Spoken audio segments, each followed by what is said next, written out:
Thank you. So in the second half of last year, we have seen a rebound, which was a conjunction of more,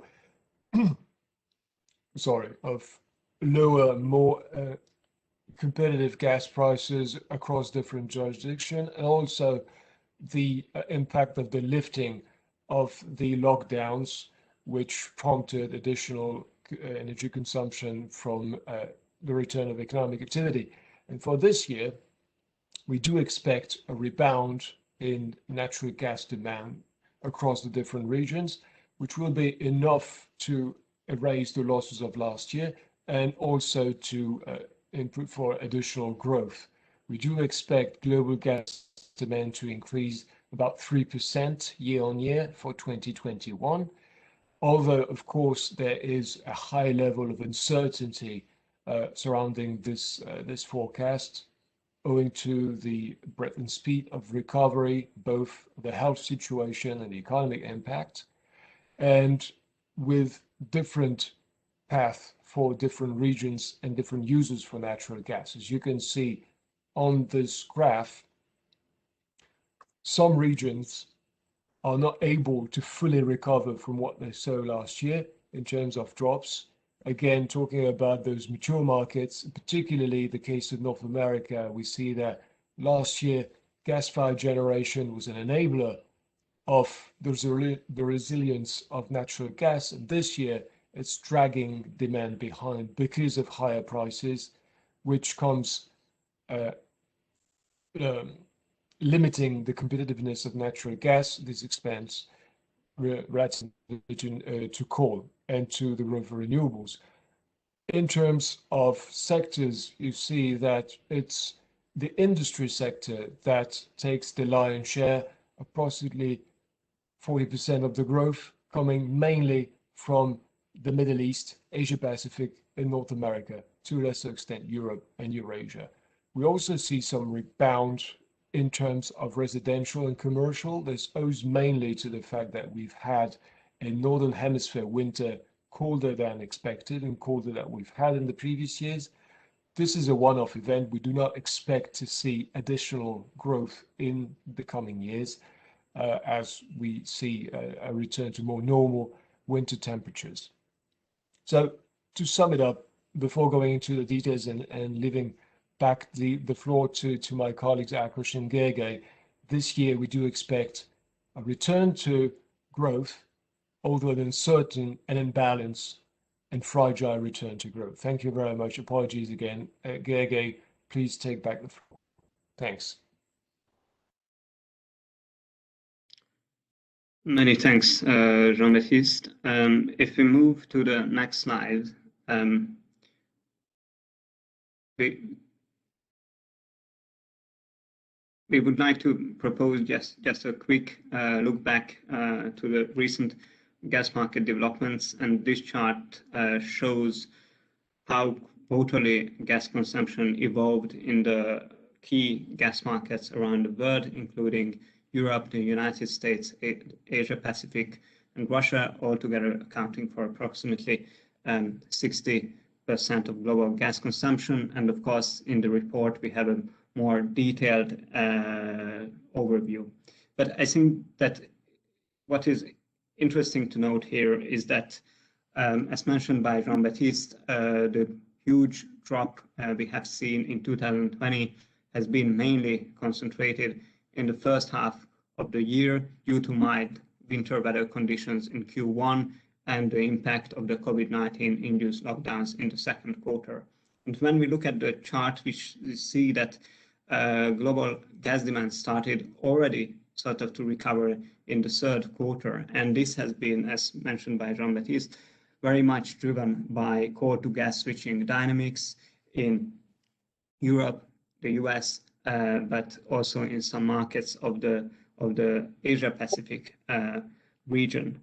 And then, of course, the combination of colder winter weather, lower nuclear availability, and gradual recovery in economic activity led to a strong demand growth through the 2020-21 heating season.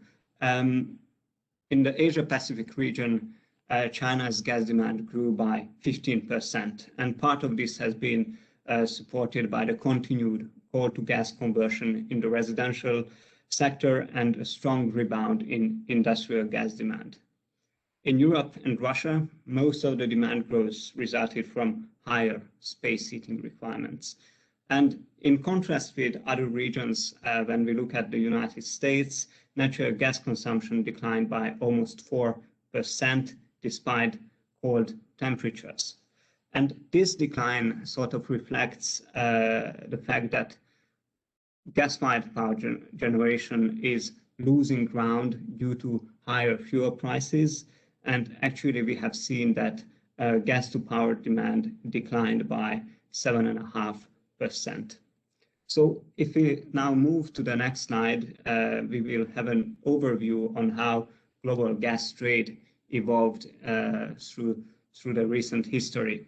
If we look at the first half of the chart, we can see that pipeline supplies in dark green reacted first to the huge demand contraction in 2020, followed by a decline in LNG exports falling by approximately 7% in the third quarter due to a combination of shut-ins induced by historically low market prices and both planned and unplanned outages.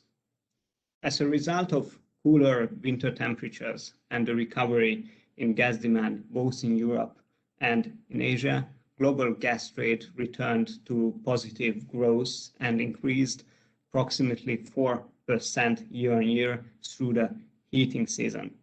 And this has been largely driven by the recovery in pipeline imports into Europe, while lower pipeline flows from Central Asia to China have been compensated by the ramp up of the Power of Siberia pipeline.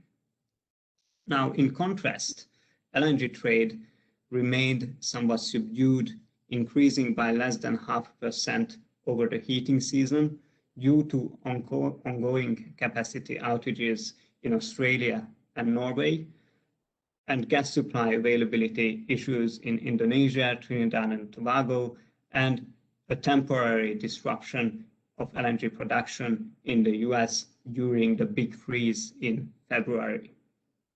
Now, this in turn led to tighter supply-demand fundamentals. And now if we move to the next chart, we see that this, of course, had an impact on prices. The sharp drop in gas demand in the first half, of course, led to a collapse in gas prices across all key regions. But when we are looking at the second half of 2020, the story is already quite different, with all gas benchmarks recording strong gains through the third quarter, supported by demand recovery, supply adjustments, and unplanned outages. And during the heating season, all regional gas benchmarks averaged well above last year levels, while sporadic cold spells in Northeast Asia and the United States propelled regional spot prices to historical highs. As we can see on the chart, Asian energy spot prices climbed to over $30 per MMBTU by mid-January, breaking the record price levels seen in the aftermath of the Fukushima accident back in 2011. The cold spell in Asia coincided with low nuclear availability in Japan, a shortfall in Central Asian pipeline supplies to China, and a range of outages at regional liquefaction plants, including Australia and Indonesia, leading buyers to call on more distant suppliers, and in particular from the United States. In fact, the US provided almost all incremental LNG supply to Northeast Asia during the period of the cold spell. This, of course, led to longer LNG shipping routes and eventually to the congestion of the Panama Canal. As a consequence, my tonnage demand went up, the availability of prompt vessels dried up, and charter rates climbed to historical highs of more than 200,000 per day. This in turn provided further upward pressure on Asian LNG spot prices, which, as we said, climbed to over $30 per MMBTU. And just 1 month later, the big freeze in Texas drove up US gas prices to historical highs. As a result of exceptionally cold weather, natural gas demand more than doubled in Texas, while extreme weather conditions led to a sharp reduction in gas production, about a 45% drop due to wellhead freeze-offs. And of course, this insatiable gas demand drove up natural gas prices to unprecedented highs. Prices at the Texan hubs, such as Katy and Baja, settled above $200 per MMBTU, while intraday prices at OGT hub in Oklahoma soared to an historical record of $1,200 per MMBTU. And of course, these price spikes have been short-lived, but nevertheless, they remind us that security of supply should not be taken for granted, and highlights that there is an intimate interplay between gas deliverability and electricity supply security. So now that we have seen that prices have recovered well above last year price levels, and we also see that the price spreads between the different regions are now again widening, it is interesting to have a look on how LNG is expected to evolve in these market conditions. So if we move to the next slide, we will see our view on LNG markets. And first of all, I think it is interesting to note that LNG has been growing on average by close to 10% per year between 2015 and 2019, largely driven by demand from the Asia Pacific region and supplied by expanding capacity in Australia, Russia, and the United States. Now in 2020, LNG remained quite resilient and grew by approximately 1% despite global gas consumption declining by almost 2%. And Asia accounted for virtually all the increase in LNG trade, mainly driven by China and India. And the United States was the largest source of supply growth. In fact, US LNG exports surged by 34% last year, despite about 170 cargoes being cancelled. Looking ahead, LNG trade is expected to expand by about 4% year on year in 2021. From a supply side perspective, no big surprise, the US will remain the largest source of incremental supply.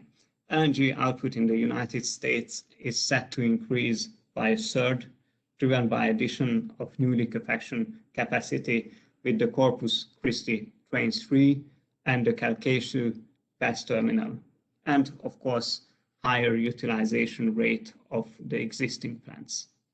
In terms of demand, it will be again largely driven by the Asia Pacific region, with LNG imports set to increase by 7%, mainly on the back of China and emerging Asian markets.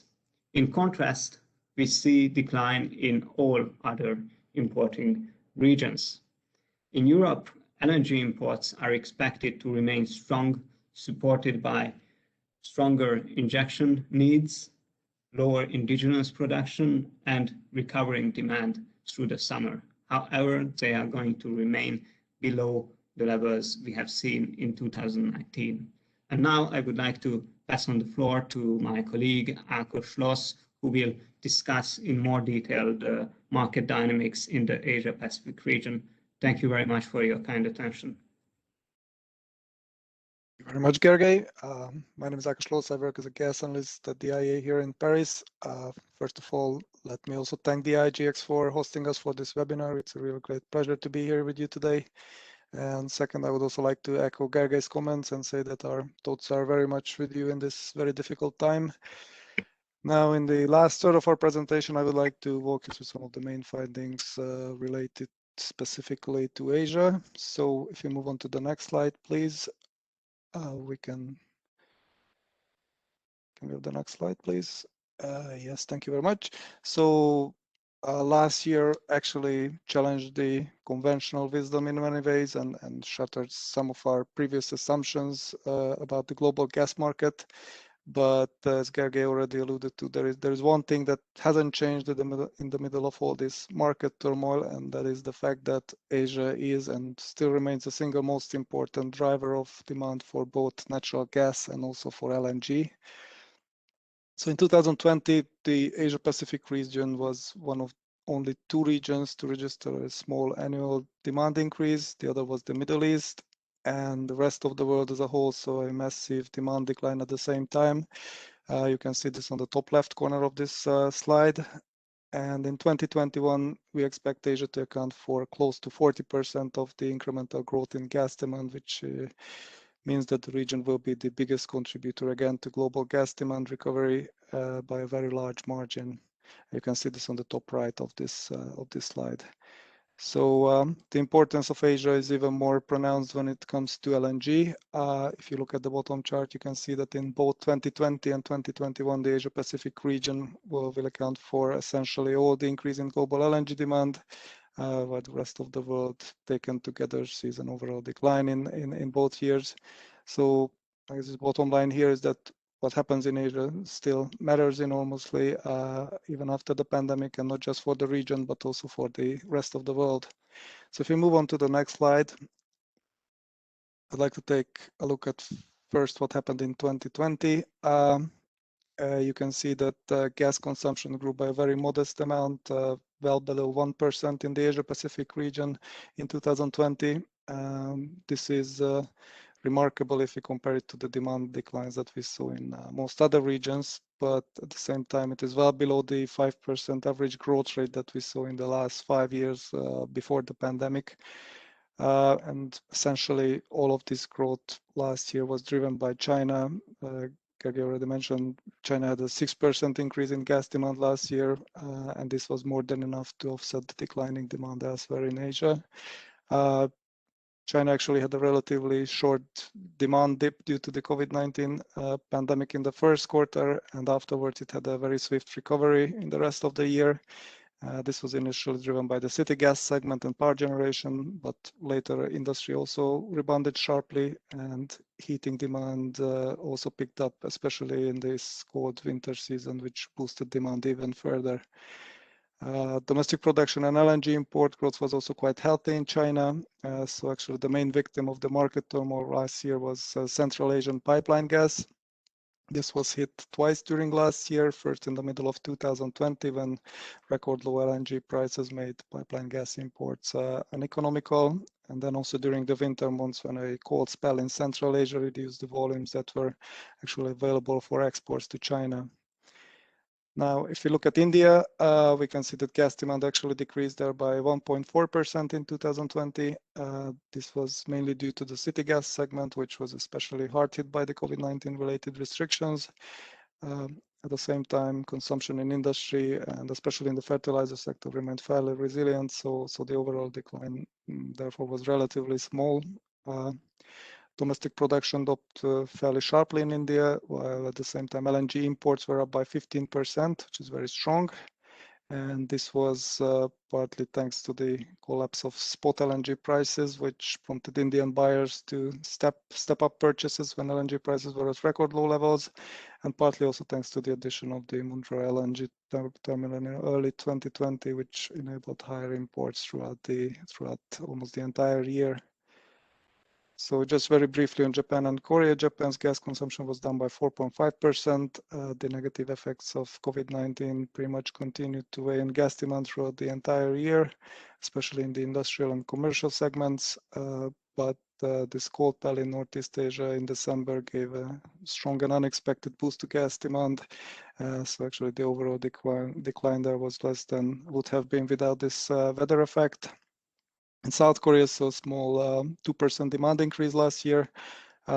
Consumption there actually recovered more quickly. And in the second half of the year, we saw coal to gas switching, we saw some nuclear outages, and also a cold spell in December, which all contributed to this increase in Korean demand. And finally, if you take a look at this group we call Emerging Asia, we can see that it didn't quite live up to its name last year. The group as a whole actually saw a 5% demand decline last year.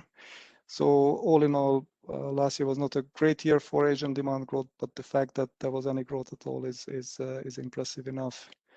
Now, if you go to the next slide, we can see how it evolves in 2021. We expect Asia to lead the global gas demand recovery this year. As Gergely said, this was already well underway in the first quarter, when the end of which we finalized our report. And we expect total consumption in Asia to grow by 5% this year, thanks in part to a strong rebound in economic activity and also to expanding gas infrastructure across the region. The biggest share of growth, more than 50%, is still expected to come from China, but India and emerging Asia are also expected to contribute more meaningfully this year. And together we expect they account for more than 40% of the incremental demand in Asia in 2021. Now the rest of the region roughly balance out to zero. The declines in Japan will largely be offset by growing demand in Korea and the rest of Asia. So when it comes to China, the recovery is growing strong, and we actually expect an 8% demand increase in 2021.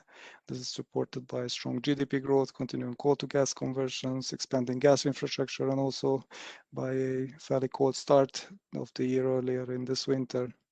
At the same time, this recovery that we show on this chart in India and especially in emerging Asia is much more uncertain.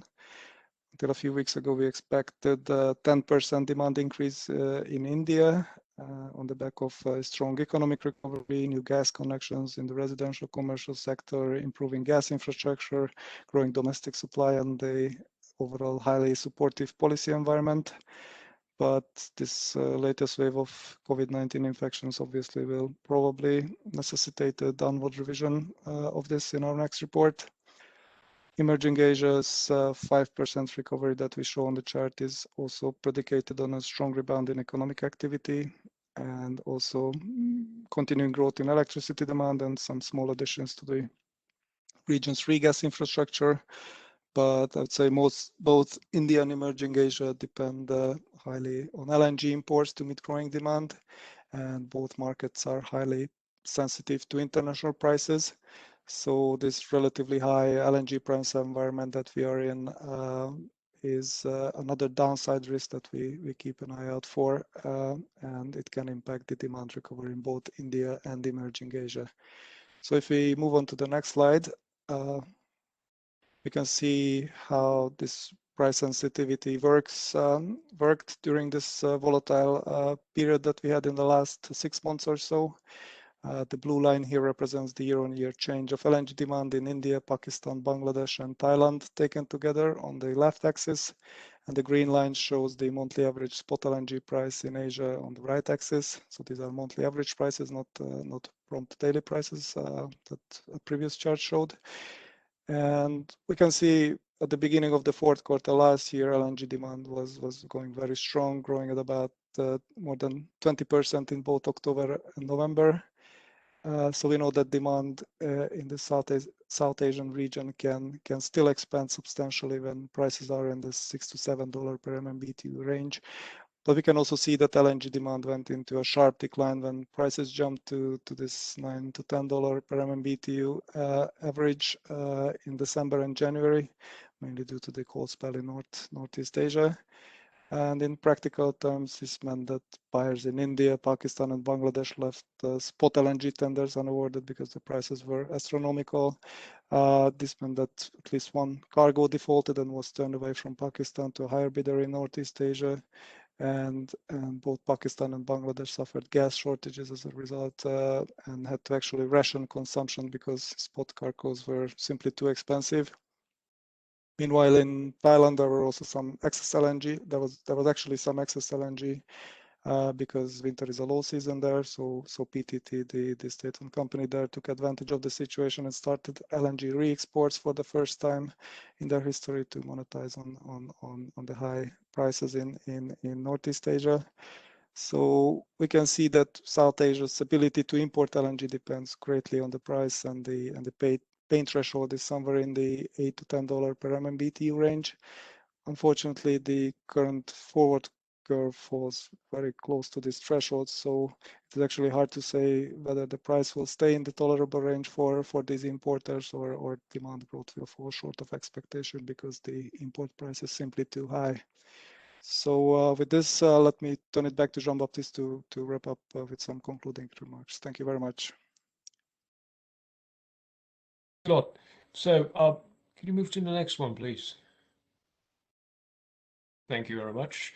So a couple of preliminary conclusions on the state of play. So first, natural gas proved highly resilient last year in the face of unprecedented market circumstances, both the impact of the COVID crisis, of course, but also very mild winter environment for the Northern Hemisphere. And within this environment, managed to fall by only 2%, which is quite a remarkable development compared to other fossil fuels. In the current situation at the beginning of 2021, we see a strong recovery, which was mainly driven by colder temperatures throughout the Northern Hemisphere. In this environment, it has highlighted the utmost importance and evergreen role of security of supply. Even in a depressed market, we see that there are some bottlenecks, there are some short-term deliverability issues that cannot be neglected. We have also seen a high level of price volatility over the past 18 months from historical lows at the end of H1 2020 to never seen highs a couple of months ago, both in Asia and in the US on the brink of the cold spells. So this environment is still very uncertain. It is, of course, very tied to the developments in both the health and the economic recovery situation. We do expect this recovery to be measured. It's about 3%. If you compare it to what we've seen 10 years ago after the financial crisis of 2008, we were talking about an 8% increase. This is far from it. So it's going to be a progressive recovery, and it is, in our view, a one-off. In our next report, which is to be published in July, we will extend our forecast to the medium term, to 2025 and beyond, and we'll see that this 2021 3% growth is not expected to be the new norm, as we see the growth of gas be subdued in the coming years. So this year is the year for recovery. It is also the year where Asia Pacific and industry will be the driving forces for this recovery. We see power generation, which has been the major component of growth in the past and of resilience last year, is lagging behind. And of course, more mature markets, the situation is much more subdued, with some of them, some regions, not likely to fully recover from their 2019 levels for this year. Thanks again for your attention. Apologies for the technical glitches at the beginning of the presentation. And thanks again to our host, IGX, for their invitation. Thank you very much. Thanks a lot for those valuable inputs. We're really sorry for the technical glitch that you had to face. So we'll quickly have a 15-minute Q&A session for IEA. We have few questions.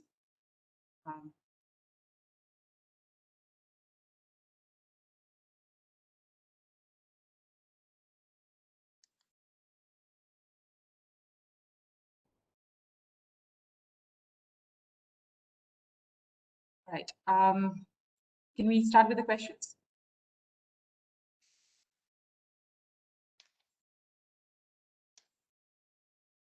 Can we start with the questions? Sure, please. Our first question is, if we have more and continued lockdowns in India, in which sector will we see gas demand? It says destruction, but I think as in where will we see the decline? I can take that. So if the previous lockdown it provides any template, then it would most likely be in the city gas segment, so transportation and commercial consumption in particular. So I think city gas is definitely a sector that is exposed to additional lockdowns and restrictions on movement. About industry in particular, we saw that it was fairly resilient in the past lockdown.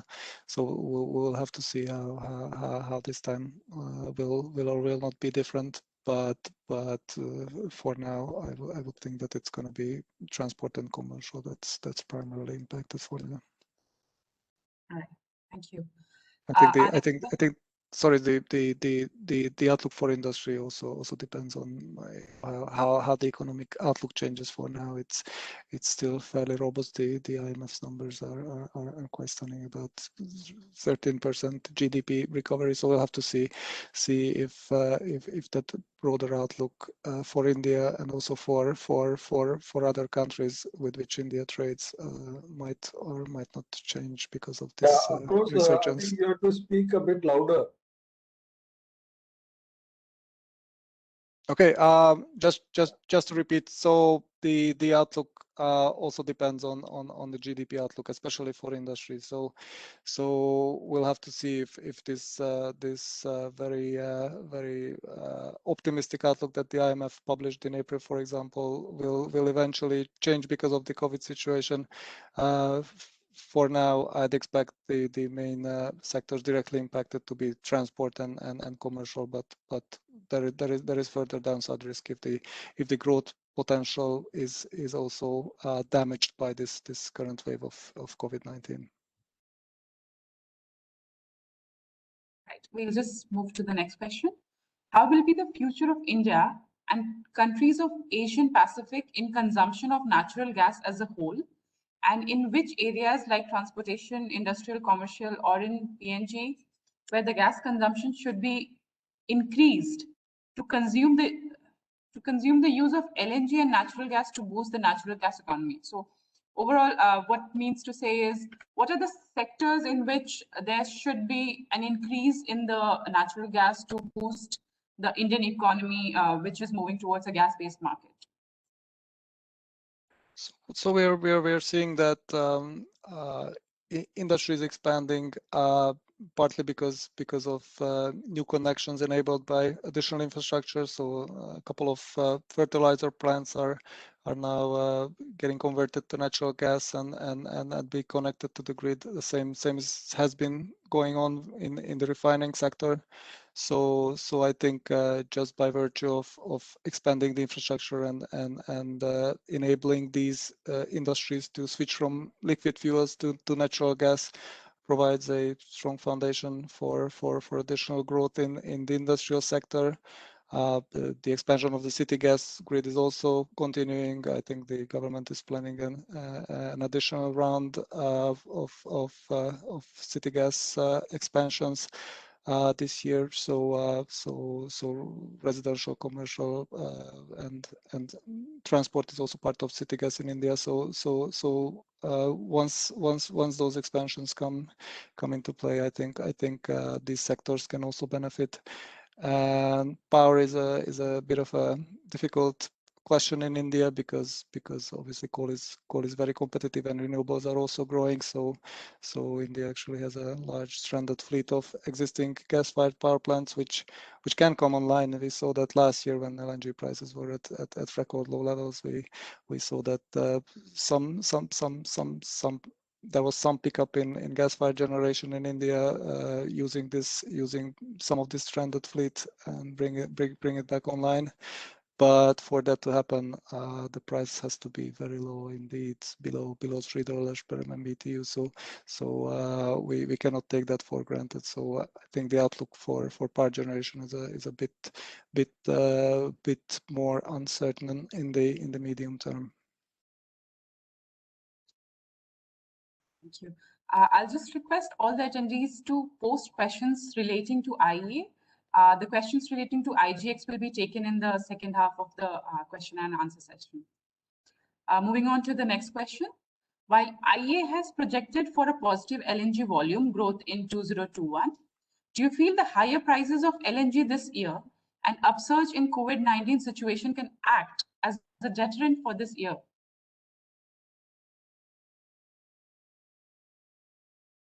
I can take that one.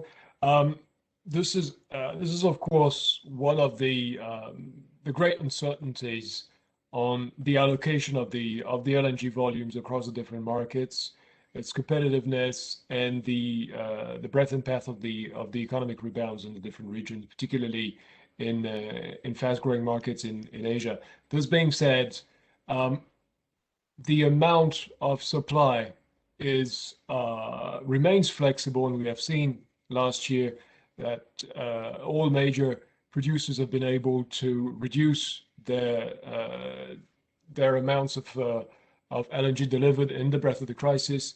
This being said, we do expect that LNG flows will increase this year simply because of the continuous debottlenecking in export capacity. So the question is, if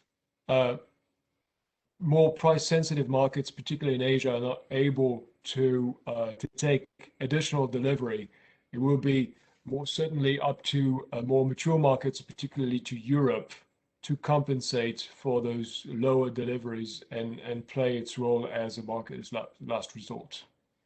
So I wouldn't say, of course, nothing is certain in the current environment. I wouldn't say that it's cast in stone that we will see plus 4% increase in the supply side, but the supply outlook is more certain than the demand view, I would say, in the current circumstances.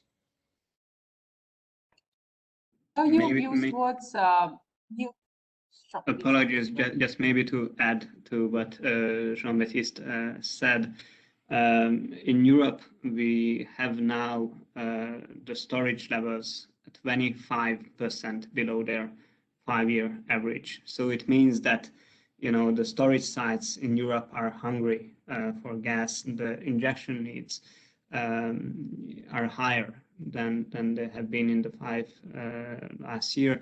So it means additional optionality for global LNG players, and this again, you know, helps for Europe to play that balancing role in the global LNG market. So if there is a downside risk emerging for additional LNG consumption in Asia, I think that it will create more competition between LNG and pipeline supplies in Europe, and there will be certainly some place to accommodate in the European market. Thank you.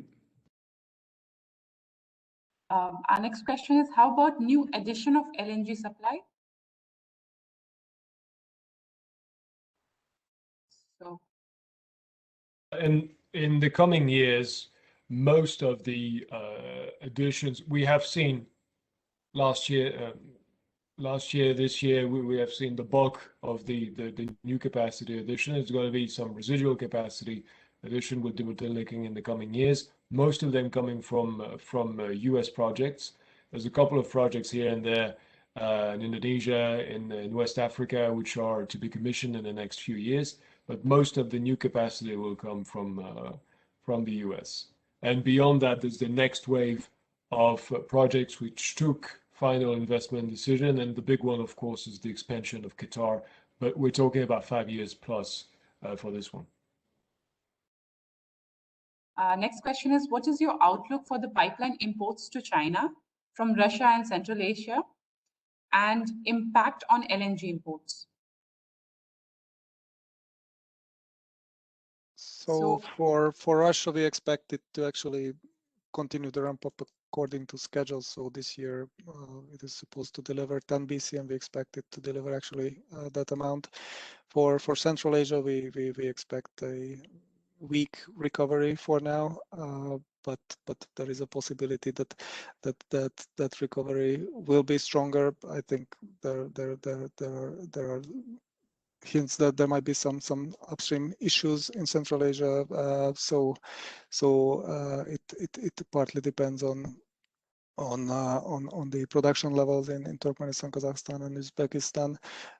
So if those volumes recover more strongly than we expect, then that can represent some further downside risk for China's LNG imports. But for now, we expect LNG imports to grow by about 8%, if I'm not mistaken, and that's not a very large number. So last year, for example, it was up by 12% despite the pandemic. So both domestic production and the growing Russian pipeline gas imports already present headwinds for additional LNG imports going into China, and Central Asia represents an additional potential downside risk which we haven't seen materializing so far in the last couple of quarters. Just to add to what Akos said on the Central Asian exports, pipeline exports to China, when we look back to the first quarter of the year, we have seen that they actually continued to decline compared to the 2020 levels. And this has been, as Akos mentioned, partly due to some upstream supply issues, and it has been mainly driven by Uzbekistan and Kazakhstan. If you look at the Turkmen volumes, they remained at similar levels than in 2020. And here I would like to just mention that Uzbekistan had said that from 2025 they don't intend to export any gas to other countries, including to China. And this, of course, would probably support some additional energy imports into China, both this year and through the forecast period. Our next question is, with respect to Japan and Korea, how do you see the renewable and nuclear replacing gas or LNG-based power demand from now to 2025?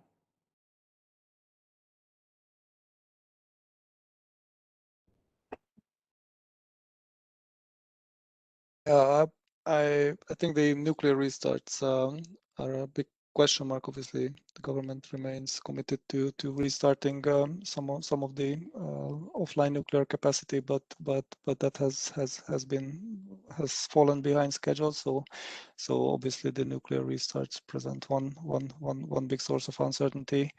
And I'm not terribly familiar with the plans for the renewable rollout, so I'll defer that to other colleagues potentially if they want to comment.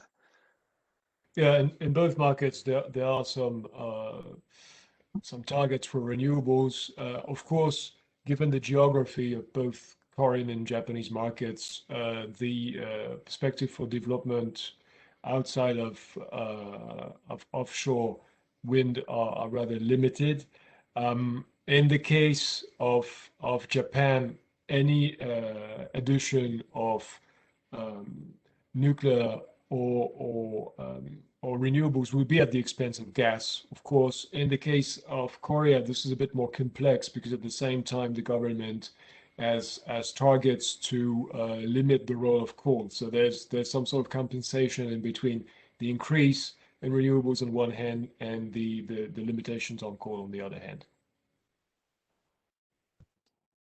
Our next question is, in view of the envisaged decline gas demand in India, how the spot market of LNG cargoes designated for India? Oh, sorry. How is the LNG cargoes destined for India? Yeah, I'm not sure we envisage a decline just yet. We'll have to see, but we, for now, at least in our latest projection, we expect a 10% demand increase, which seems high in retrospect, given how the COVID situation evolves. But we think we're not quite there yet to suggest that demand will turn into decline this year again. I guess it all depends on the COVID situation. For now, I think LNG imports are starting getting hit. We see day-to-day reports of LNG cargoes being diverted away from India, partly because LNG storage is full at the terminals because of the decline in demand. So there are suggestions that in the very short term the spot LNG imports is getting hit, and obviously there are signs that demand will decline, but for the year as a whole, we just don't know enough yet about how the COVID situation will evolve to say that there's actually going to be a decline. And in the medium term, I think we're still positive about the Indian growth story. So I think the further away we look, the more optimistic we are that Indian gas demand will pick up and benefit from this rollout of infrastructure, the policy support, the liberalization efforts, and also from the economic recovery more broadly. Thanks a lot. We have some more questions which we'll take after the presentation we have from IGX. So now I would like to call upon Mr. Prasanna Rao, who is the head of market operations for IGX, for his presentation. Thank you, Chandrakanta. Thank you, everyone, for inviting me. Thank you, IEA. A very warm welcome to everyone, and good evening to everyone from India and across. My name is Prasanna Rao, and I head the market operations of IGX. So the topic that has been given to me is on price discovery on the Indian Gas Exchange. So what exactly that means, I will take a couple of minutes to explain that. We all know about price, but then we really don't understand what it actually means by the term discovery. So when we talk about discovery, it means that the prices are getting determined. And how does the price get determined? There are so many ways of determination of price. One is when we go to a supermarket, there is a pre-decided price of a product, and we buy that product, and we don't try to negotiate. We don't try to negotiate on the price because it is a label fixed price. So that is one way. That is one way of the price that is getting determined. Few other ways is what we have in typically in our power markets and also gas market is of bilateral trades. What does that mean? Is there is a buyer and there is a seller who will sit across the table and negotiate on the price and the volume and the tenure of the contract, and enter into an agreement to purchase and sell the gas oblique power. That is another type of price determination. What important aspect that as an exchange we build and we bring into the system is the determination of price as per auction. So what we mean by auction is that there are few buyers and there are few sellers who will put their own assessment of the price based on the economic principle of demand and supply, and the current political, geopolitical, and the climatic nature. So it is all a merger of all the thought processes that I have, and the expectation of the price for which I feel that I should enter into a contract. So this typical auction system brings in lot of competition into the system. So the buyers as such are also competing among themselves, and the sellers are also competing among themselves to get the better of each other, and so that they can enter into the contract. So that is what is meant by auction. And there are so many variables in the auction. We have a Dutch auction, we have a reverse kind of auction, we have single-sided auction, and we also have double-sided auction, which as an exchange, IGX and across so many other IEX and all, across so many other exchanges, the prices are getting discovered under double-sided auction. There is also one more type of price determination, and that is called as continuous market or real-time market. What that actually means is, when we talk about Nasdaq, or when we talk about our own stock exchanges and commodity exchanges, the prices are getting matched with each other. So if I, as a buyer, I am putting a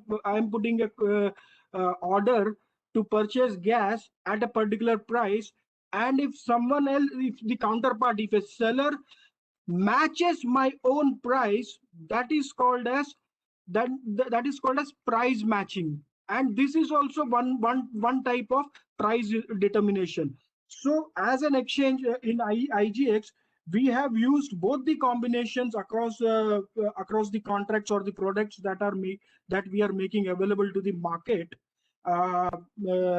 for our members and participants to trade on. Having said that, this is what we understand by price determination or price discovery. But we cannot look into the price discovery in silo, because the market cannot function only by price discovery, and more so to do with the exchanges. So I'll also touch base upon what exactly is meant by exchange, what are the good virtues of an exchange, how an exchange typically functions worldwide, how we also function as an exchange. So my very first slide that everybody can see talks about the the good aspects of the features that as an exchange we bring. What that good aspect is, first and foremost, is as an exchange we are a neutral and unbiased body. We don't have any stake in the contract that happens on the exchange platform.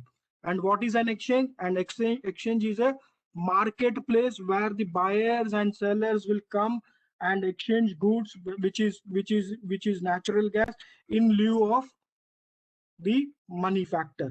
So as an exchange, what we will do is we will take care of the participants. We will allow the participants to use our own electronic platform, and then put their orders, put their bids for buying and selling natural gas. And we don't have any role in the price discovery mechanism. It is completely an online real-time market, transparent market.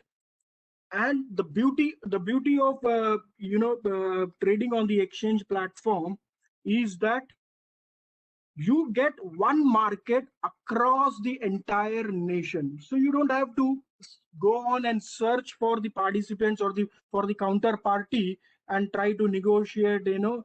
That search element, that search cost is absolutely eliminated, because there are multiple buyers and multiple sellers sitting on the fence who are also interested and who are quoting their own price and their own quantity to consume and to dispatch the gas over a period of time.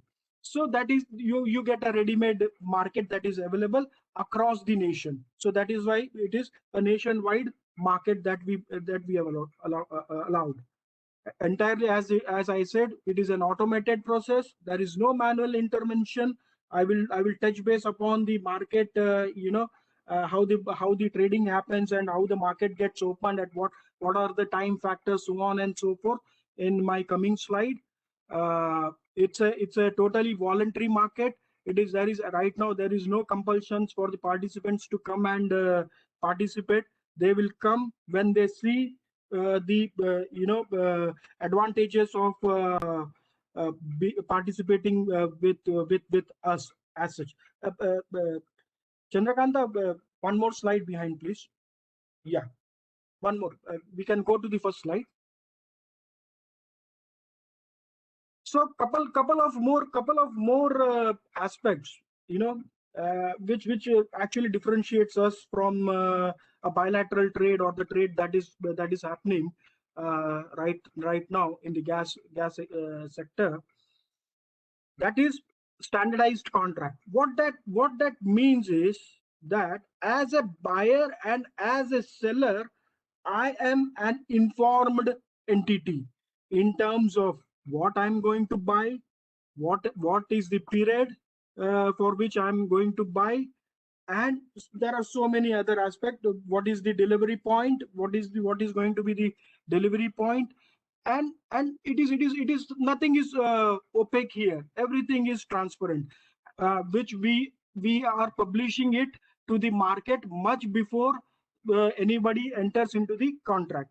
So I am an informed buyer and seller, which will really help me a lot, because I don't have that kind of apprehensions in my mind that at the time of signing a contract, what are the extra element? Is there anything that has been written beyond the black and white lines? Should I read in between any lines to get into so that I don't get into a further problem afterwards? Last and foremost is that for every contract that we enter, IGX is going to be a central counterparty. What that means is it is a very good respite for the sellers on the exchange platform, because what we do is we provide the insurance to the seller, we provide the confidence to the seller that in case if there is any default from the buyer, exchange will step in and make good the sales proceed to the seller. That gives a lot of confidence to the sellers to participate, because that element of doubt of any delay in the payment or any if the payment is if any defaults in the payment is fully negated. So these are some virtues which I wanted to touch upon before we move on to the next slide. Chandrakanta.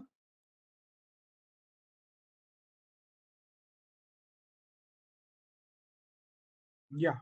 So IGX is a recognized entity, recognized by PNGRB, Honorable PNGRB, as per the gas regulations 2020. We started our operation somewhere in the month of December 10th to be very specific, and we had a host of documentation, due diligence process that we completed in a record time of almost a month and so, and then post to that we got ourselves certified as a regulated entity, as a regulated gas exchange to start to commence our trading business, to commence our operations.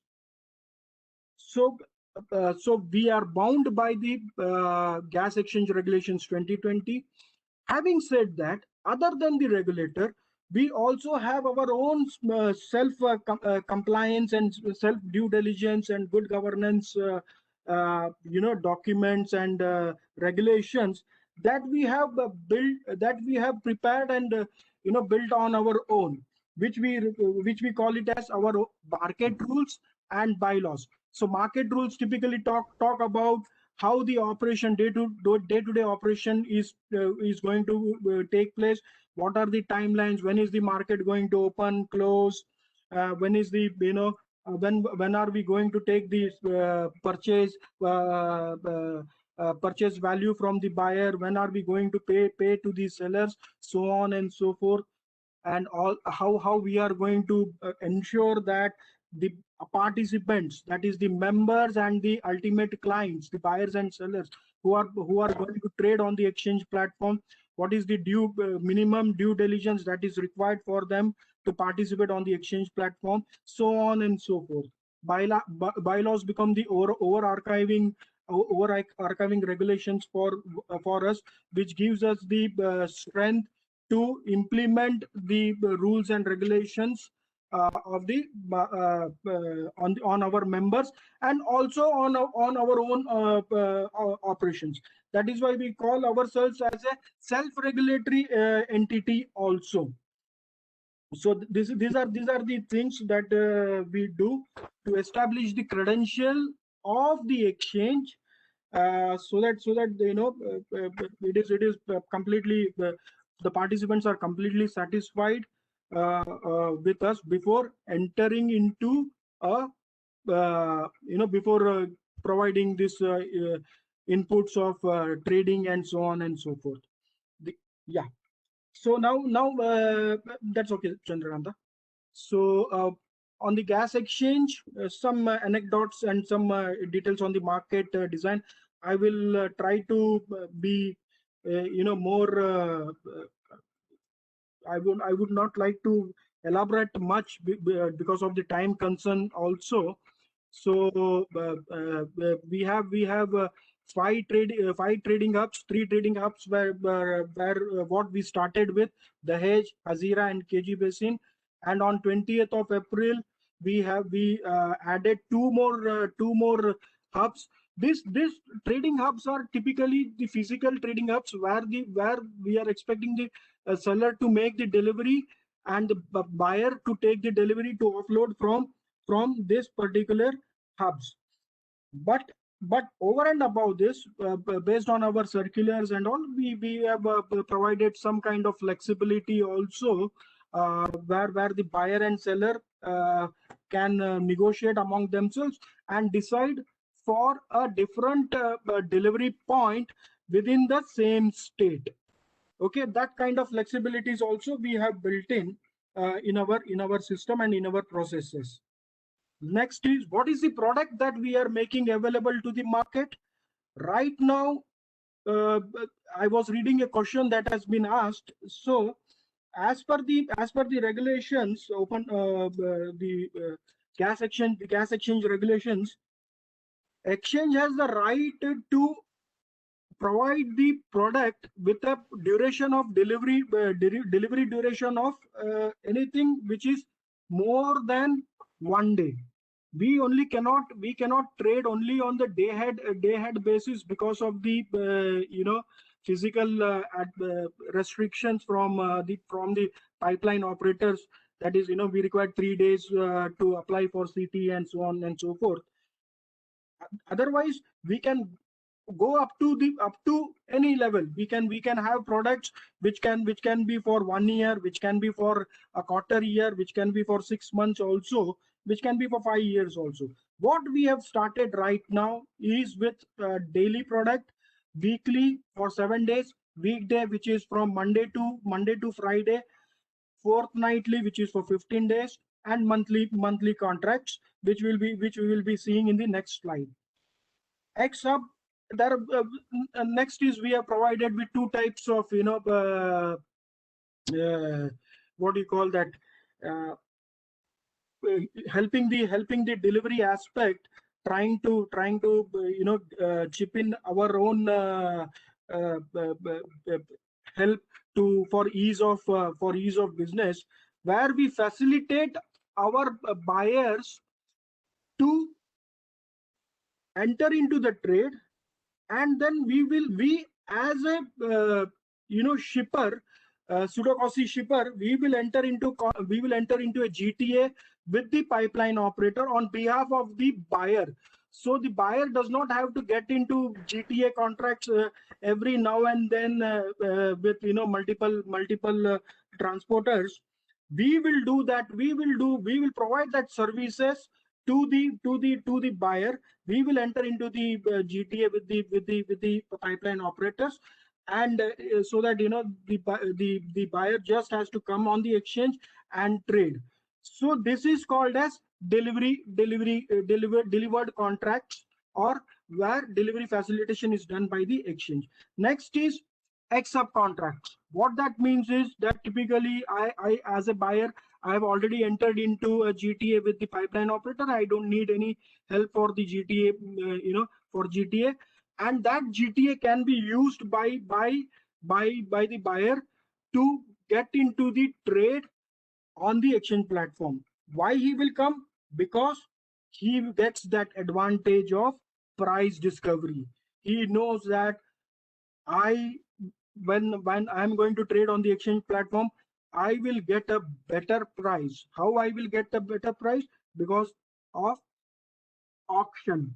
There are so many buyers and sellers, because of the sheer liquidity that is getting created, that will get created on the exchange platform, which will help me to discover the perfect price in this competitive market.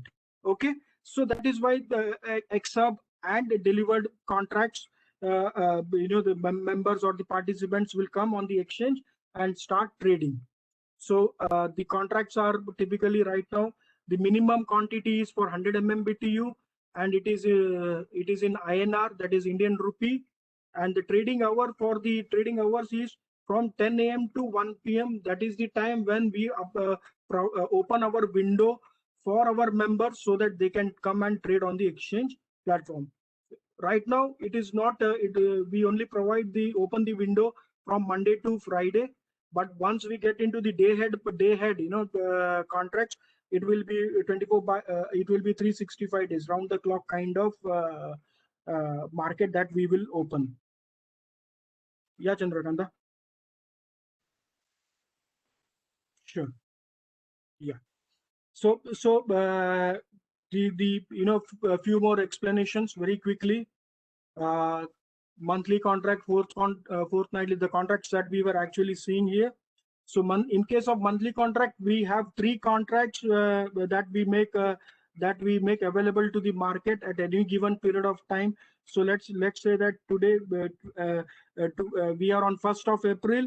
So the contracts that will be available will be May, June, and July. So which is of each contract is of 1 month duration for delivery purpose, that we will make available to them. And this contracts will be opened at least 3 months before the actual 3 months, 2 months, and 1 month before the actual start of delivery. That is monthly contract. Similar concept for fortnightly contracts, weekly contract, and weekday and daily contracts. So these are the contracts that we are making available here. What is important is, except daily contract, all the contracts, the prices will be discovered under open, double-sided open auction. Okay, which we will come and next few slides we will see what I mean by double-sided open auction. Yeah. So now here we have I will try to explain you what exactly is meant by price discovery under double-sided open auction. Or initially we had double-sided, as Mr. Rajesh Mendiratha was also saying, we initially had started with a closed double-sided uniform closed auction, where it was it was like a black box. The buyers and sellers were bidding, but it was totally not transparent.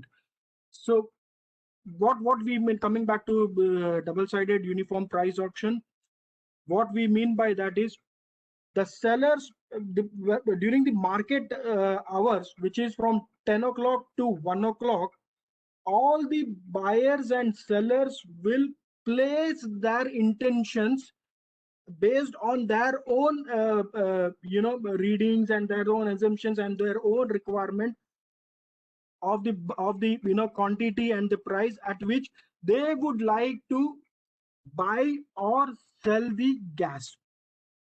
So in these 3 hours, only bidding will take place. There is no discovery of price on a real-time basis. Once the market closes, then the price discovery will take part.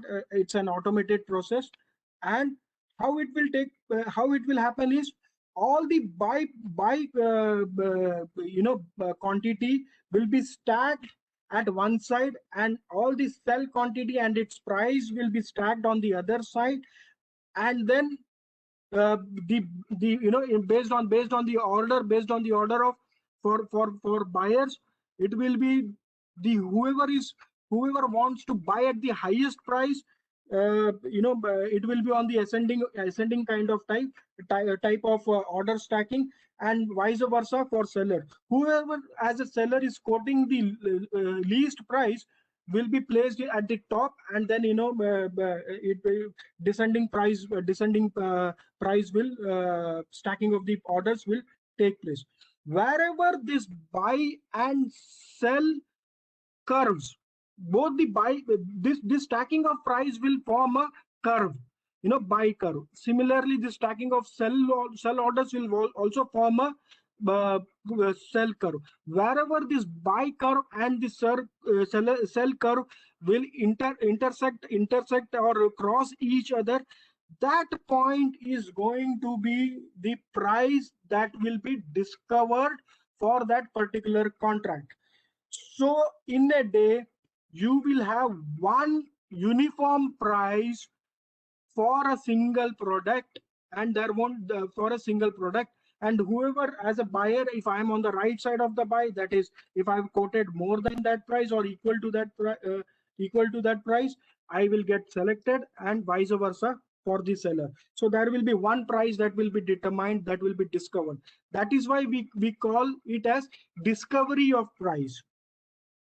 So that is typically two-sided auction. The buyers are also quoting, the sellers are also quoting, and the buy curve and the sell curve, wherever it is intersecting, there is one price that is getting discovered for that particular product. And for this price discovery will happen for each and every contract separately. So it is not a mixture. For daily contract, there will be a separate price that is getting discovered. For monthly contracts also, it will be different.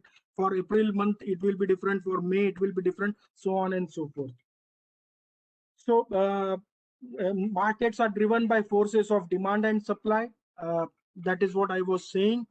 Provides long-term and short-term price signals we just heard from IEA also, that these prices are based on the futuristic requirements of the buyers and sellers. So it acts as a price signal to the economy and also to the nation as a whole, to the ultimately to all the users. Next concept is on social welfare. What that means is, as a buyer and as a seller, I will always end up paying what I have to pay, or less than that. Or less than that. So there is an element where I can also save my money, because I had quoted at 500 rupees for purchase, and the price that is getting discovered is, let us say, 480 rupees. So I have saved 20 rupees per MMBTU. That is my own welfare. So this social welfare is also a very important aspect of exchange functioning. Last is the uniform clearing price easily establishes reference benchmark, and we have actually seen this in our power exchange also, where currently over a period of so many years, the prices that are getting discovered on the exchange in IEX are being considered as a benchmark price for further, for entering into further contracts, or even for imbalance management, and so on and so forth. That is what we want to do in our gas exchange also. Slowly and steadily, we are going to build in the price the price discovered on our exchange are going to be the benchmark price, which will have a global acceptance across. So this is going to be very important aspect for us. Continuous trading is what we have, where continuously the orders will be put. If I find the price on to be on the right side for me, I will just hit that price, and instantaneously the trade will happen. So unlike in auction mechanism, where the prices are getting discovered after the closure of market, in continuous trading it is on a real-time basis. So you will have multiple price trends or price points that will be getting determined over during the market hour. Yeah, Chandrakanta. So I would request you to wrap the session in 2 to 3 minutes. We are running behind the schedule. Yeah, sure. I'll just try to explain them the the curve that is going to be there on the next slide. Sure. We can I've already explained this. We can skip this. Sure. So we can go to the next slide, please. So I have a template which exactly will show you how the prices are getting discovered. So here we have taken one example, one illustration, where we have 4 buyers at one side and 4 sellers at one side, and they are quoting their quantity and also the price. So how the curve is being formed, that is being shown here. So obviously the highest, you can carry on, Chandrakanta. So this is typically from left to right is what you can see the buy curve that is getting formed. So what is important is it is a step curve.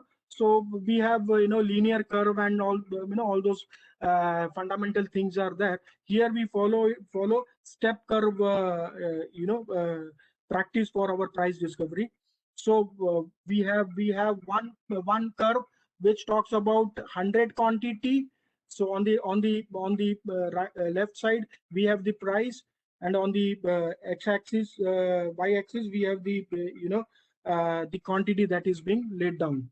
So we have 100 quantity at 530 rupees, 300 at 450, 430. This is the price curve from left to right. In the blue one, that is the price of the purchase.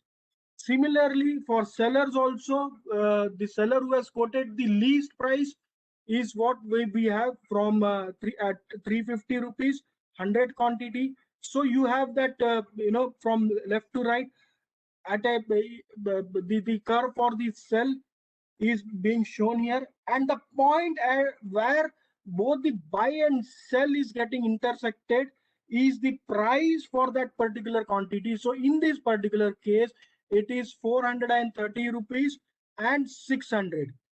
And 600 is the quantity that is getting discovered, and the price is 430. So who are the participants who are going to get selected in this process? It is buyer A, buyer B, and buyer C.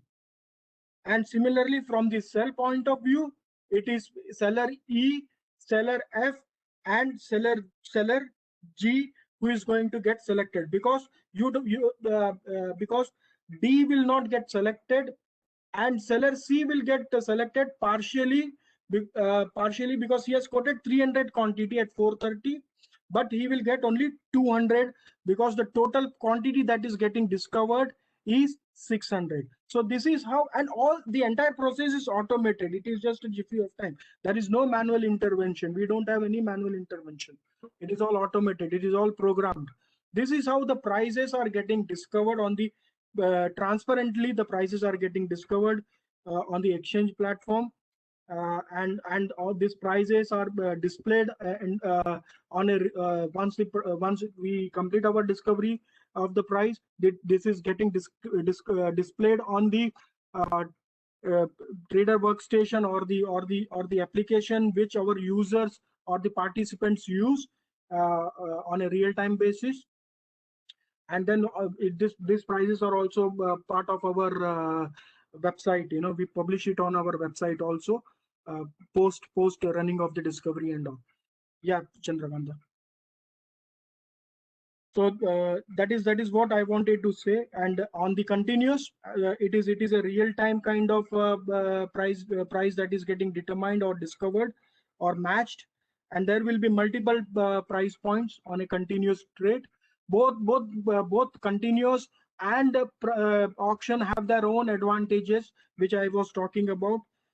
In our case, except daily contract, all other contracts, weekly, weekday, monthly, fortnightly, all these contracts, the prices are getting discovered on auction, open auction basis. And everybody as a participant, they can see the market depth also, without publishing the name of the actual buyer or seller. They can view which is the best buy that is available and the best sell market depth that is available, that is transparently projected during the market hours from 10 to 1, whenever the best bid comes. So top 5 best buy and top 5 best sells are getting shown on our system across for everyone. Last is on the summary that we have, Chandrakanta, the previous one. So yeah. So as Mr. Rajesh K. Mendirata was saying, we have found a good traction, good liquidity. We will be. It is not. We are going to improve on this definitely. So 2 lakh around 0.2 million or 2 lakh to 2,000 MMBTU was traded on the exchange platform. Slowly, the liquidity on the exchange is getting built up. So that is what we wanted to show you, and the prices are on the right side, which is actually projecting the sentiment of the market, current sentiment of the market, for everybody to see. Yeah, Chandrakanta. That is it for me from my side. I had to hurry up a bit, but I'm glad that I made this presentation. Thank you very much. Thanks a lot, sir. So we'll quickly move to the Q&A session. We're really sorry for the delay. Our next question is, we saw in late December 2020 and early 2021, most of the Asian demand was fulfilled in a way by the European underground storage due to cargoes being diverted to Asian regions that were meant for the European regions. How far along are the Asians' underground gas storages to not affect the pricing here in Asia? Maybe I can just make a couple of comments about this question. I think that this is very much true that, we have seen during 2020 that the sort of global role of European storage, because in the beginning of the year when there was an oversupply, storage movements in Europe helped to absorb some of the surplus gas. And at the end of 2020, when we have seen a strong increase in gas demand in Asia, European storage indeed provided some flexibility in the respect that energy cargoes were diverted from Europe to the Asian markets. And of course, in Europe, we have seen an increase in storage withdrawals and a ramp up in pipeline supplies. So I think that if the second part of the question was related to what are the storage developments currently under consideration in Asia?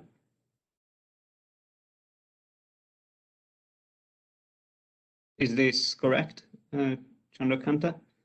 Yes. Yes, so I think that when we are looking at the Asian market, and Akush will elaborate on that in more detail, where we see through the medium term potential for additional underground storage is China. China currently has certain BCM of working gas storage capacity, and based on the projects currently under development, the working storage capacity is going to increase to approximately 16 BCM by the beginning of the heating season. And this, of course, will provide some additional midstream flexibility and will probably helpful to manage some of the short-term volatility we have seen also during this winter season. But just to put into perspective, in Europe, working storage capacity is about 100 BCM, and in China currently it is 13 BCM. Akos, maybe you would like to add? I think you covered it well. Just to note that as China's gas consumption is growing, the share of storage capacity to demand is actually staying pretty flat. So even with these additions that Gergely mentioned, we're still at below 5% of total consumption that is covered by storage, which is very low and remains very low compared to similar regions like Europe and North America, which have a similarly seasonal demand profile to China. So in a way, storage developments in China are still lagging behind the pace of consumption growth, and we expect the entire Asia Pacific region to be underserved by storage for the foreseeable future. So that's just going to stay a permanent feature of the region, and they would have to rely on LNG imports, including on spot LNG imports. As far as we can see, we don't expect similar storage coverage as in Europe or Asia. And to the extent Europe can provide some balancing for the Asia Pacific region, I think that's great. But as we saw during this winter, it is not necessarily available on a very short-term basis. So it takes weeks until cargoes can be redirected or re-exported from Europe. So this is more of a structural balancing opportunity for the region rather than a very short-term one, which can address these unexpected weather-related spikes too much. Thanks. Our next question is, what is your insight on the growth and prospect of LNG bunkering in Southeast Asia and India? When it comes to India, I think there is perhaps more prospect for LNG in the road transport sector, which is a priority for the government to kickstart LNG use in the heavy duty transport sector in particular. We will have to see how that gets translated into policy and actual infrastructure rollout. But to the extent we see LNG penetrating the transport sector, I think that is to be expected in the road transport side in this region. I think there are some domestic bunkering developments, but those are not so much in the Southeast Asia region, but more like in China. So I think LNG as a transport fuel has more prospects in the heavy duty transport sector, the region, especially in India. Our next question is, what is the potential of gas trading through IGX as a percent of overall wholesale trade of gas in India? Deepak, sir, you might want to take this one. In next couple of years, we are targeting around say 3 to 5% of the spot market. So arriving a spot market size a bit very tricky topic, but we feel that around 25 to 30% of the overall market is the spot market, and we are targeting around 3 to 5% in next couple of years. Our next question is, who are the major buyers in the gas trade on IGX at present? See, we are seeing participation from different sectors, but the leading ones I would say is the glass sector. Almost all the big names in the glass segment have traded at least once on the platform, and they are very happy. They have checked the entire system with small volumes, and now they would be ramping up their volumes on the IGX. So we can say that glass sector participation is the most participation we are seeing from the sector. The CK would request if you can take IA questions first. Maybe IGX we can take at the end. If there are more IGX. IA, I believe, are more important. Sure.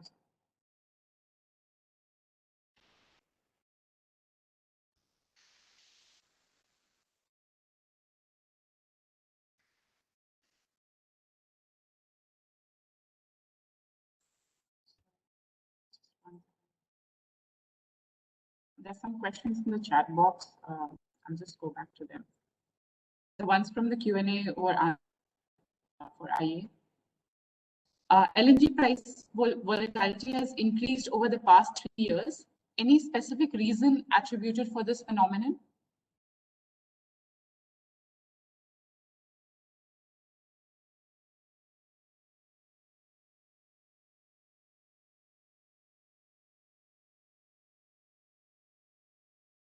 Well, two things. First and foremost, last year was a very particular market environment. We see there in high and low levels of prices all across the board. It's not only a question of spot LNG or the spot indices for natural gas. And beyond that, you look at the oil prices, the coal prices, the whole energy system has been impacted. So I think that the volatility is more of a topical issue of 2020. Second thing, the LNG market is growing not only in numbers in terms of volumes, but also in terms of participants. And so is the share of spot transactions. So the more participants you have with different profiles, different sensitivity to prices, the more likelihood you will have to have volatility, especially when there are sharp changes in demand profiles. So I think this is part also of building up a more global and interdependent LNG market.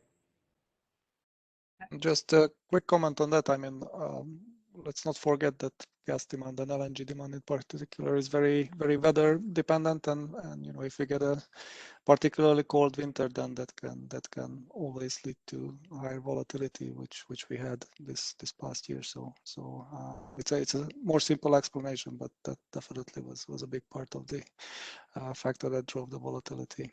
And if you combine that with the fact that some of the importers were just coming out of the pandemic, expecting, you know, continuing low demand in the winter, and were quite unexpected for this sudden weather-driven jump.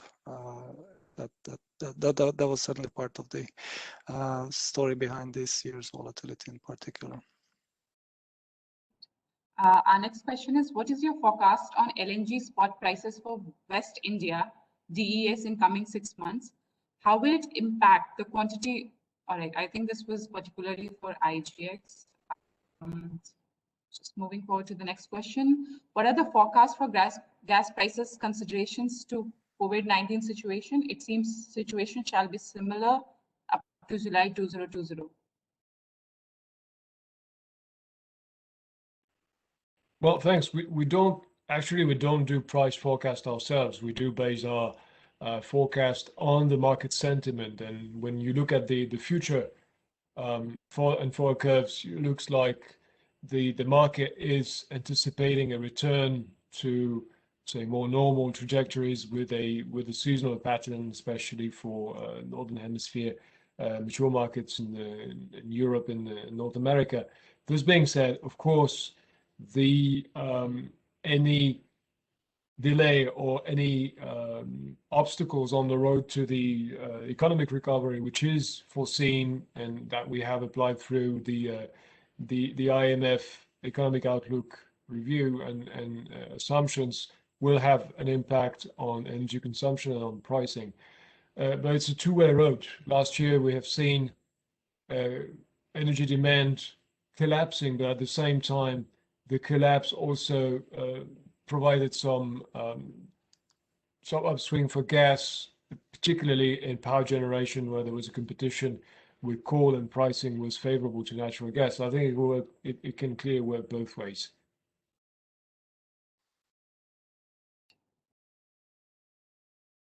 Probably we'll take one more question and then we'll wrap up.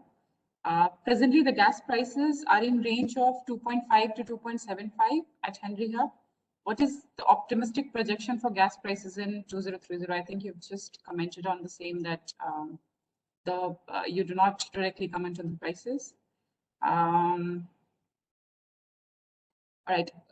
With so low prices of gas presently, why are not gas-based power plants in India picking up? Much of them are still standard.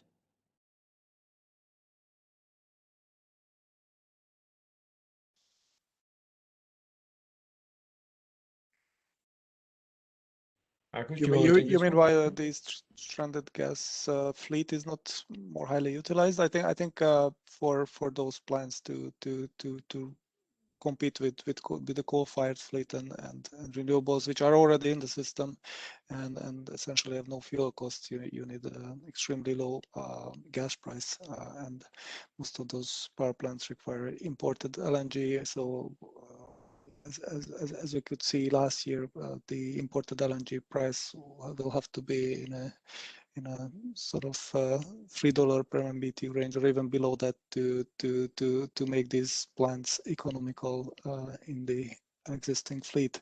So we just don't have those prices right now, and therefore we have a fairly low utilization, and we still have stranded plants in India, which are uneconomical to run at the current price environment. Right. Due to the time constraint, so I would like to request everyone that we'll have to stop the event. Though we'll take each of the questions that were addressed to IEA, which we have not been able to answer, as well to IGX. We'll be replying back to them through email. Thanks a lot, everyone, for being a part of the webinar. I would like to extend my thanks to the IEA team and to the IGX team as well. Rajesh sir, would you like to make some closing remarks? Yeah, thank you, Chandrakanta. Thanks, team IEA and IGX for conducting this webinar. Hope we can next time we can allot more time for discussion and Q&A. I think that is more useful part of it.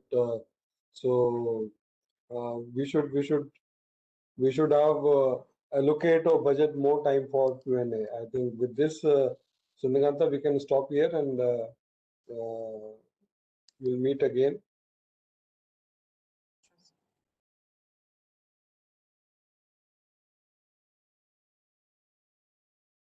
Thanks. Goodbye. Thank you very much. Thanks for having us. Pleasure to be here. Thank you very much. Thank you,